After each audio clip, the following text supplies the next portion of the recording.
Hoje nós vamos começar aqui no nosso canal uma nova série de vídeos chamada Papo de Urologista. Antes de qualquer coisa, clique aqui embaixo, se inscreva neste canal e também curta o nosso conteúdo. Dessa forma, mais pessoas vão poder ter acesso a essas informações. O Papo de Urologista de hoje vai falar sobre próstata, mas vai falar especificamente sobre o que acontece quando a próstata aumenta de tamanho.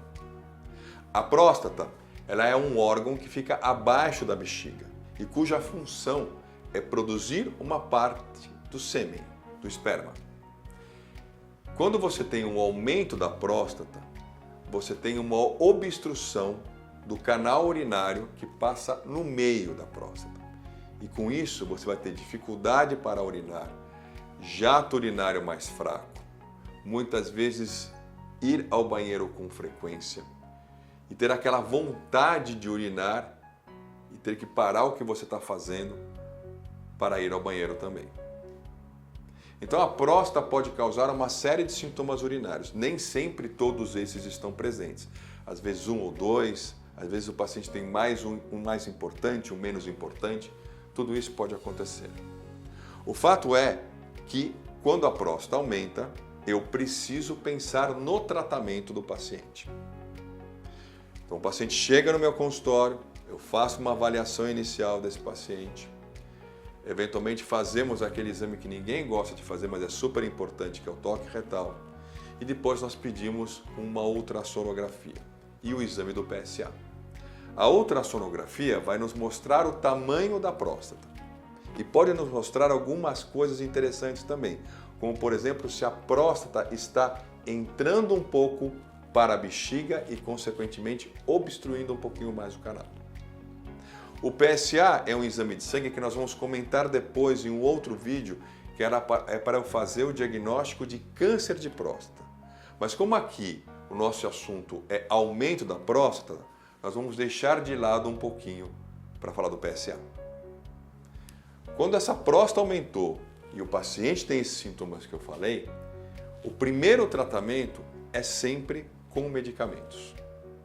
Nós temos alguns medicamentos para esse tipo de problema. Um deles dilata o canal e faz com que o paciente urine muito melhor. Ele se chama tanzolosina. O segundo medicamento que pode ser utilizado é um medicamento que diminui o tamanho da próstata em até 20% se utilizado por um ano.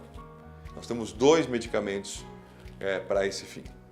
Um é a finasterida, o outro é a dudasterida. Então esse é o tratamento inicial e utilizar tanzolosina ou dudasterida ou finasterida ou a combinação dessas drogas vai depender do tamanho da próstata.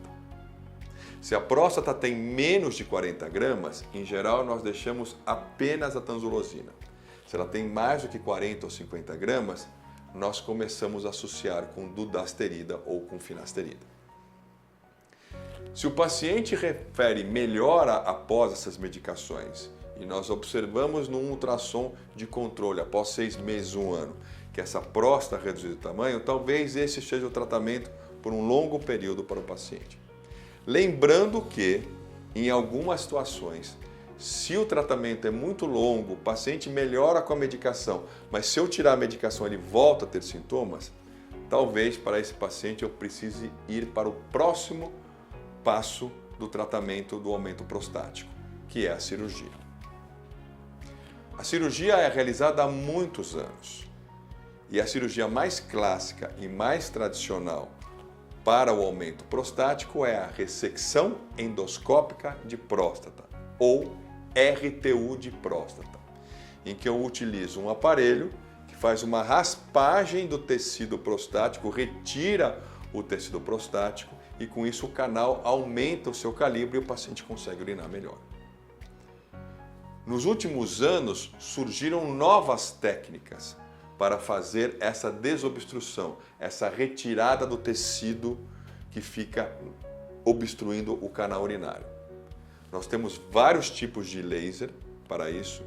Nós temos a enucleação, que seria uma ressecção endoscópica de próstata um pouco mais ampla.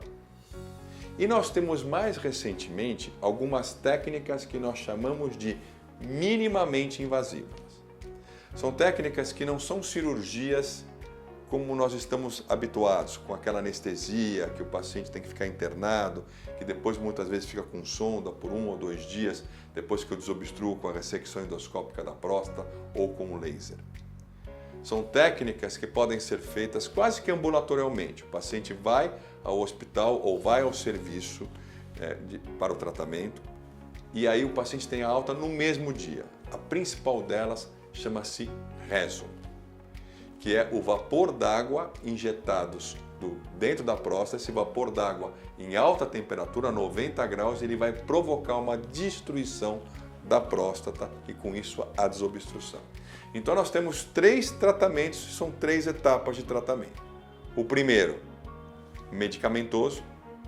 O terceiro, a cirurgia, e talvez hoje, no meio desses 2, eu possa incluir o rezo. Existem prós e contras entre o rezo e a ressecção endoscópica de próstata ou o laser para a próstata. Mas isso eu vou abordar em um outro vídeo em que nós vamos falar especificamente do tratamento cirúrgico. Aqui, a minha intenção é dar mais uma visão geral de como pode ser a abordagem para o tratamento do aumento benigno da próstata. Eu espero que você tenha gostado do nosso conteúdo e volte aqui para aprender um pouquinho mais sobre os problemas urológicos, tanto de homens como de mulheres também. Obrigado.